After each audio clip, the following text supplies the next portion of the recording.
Now from Adani Matters, and we go to a sad story. The Principal Secretary for Gender, Anne Wangombe, has condemned the brutal stabbing of Florence Wanjiku, an Nakuru-based woman who was attacked by her lover and left for dead on Thursday. During a visit to the medical facility where Wanjiku is currently receiving treatment, the PS called for speedy investigations into the incident and urged the police to ensure the perpetrator, who remains at large, is brought to book. Gloria Milimo reports. 33-year-old Florence Wanjiku, who is yet another victim of gender-based violence in the country, continues to recuperate at the Optimum Current Hospital in Nakuru County. And Saturday, just 2 days after the harrowing ordeal that almost ended her life prematurely, she was paid a visit by the Gender Principal Secretary Anne Wangombe, who has condemned the heinous attack meted on her by an intimate partner.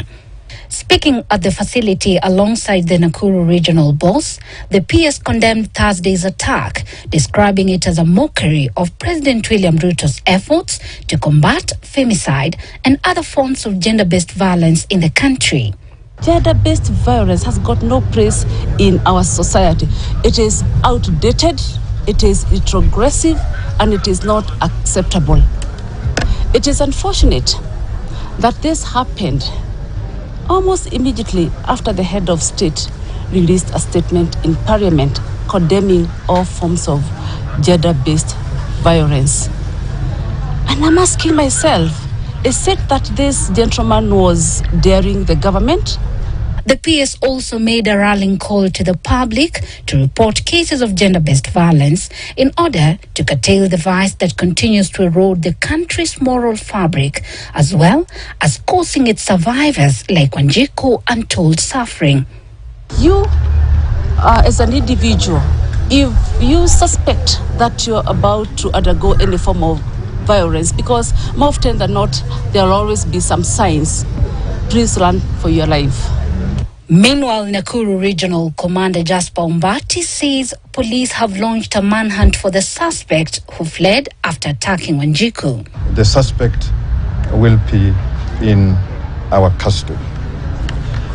And even before we get to him, he can save us a lot of time if he turns himself up at the nearest police station, because he can run, but he will never hide. As Law Society of Kenya, we will stand with the family, and when the security agencies are done with the investigations, we volunteer on pro bono to watch brief for her and her family. Wanjiku was stabbed at least 18 times by the suspect who waylaid her after a brief meeting with her at her Kaimunyi home in Rongai sub-county. Gloria Milimu, KTN. And yes, indeed, we continue to condemn such acts even as the country and the world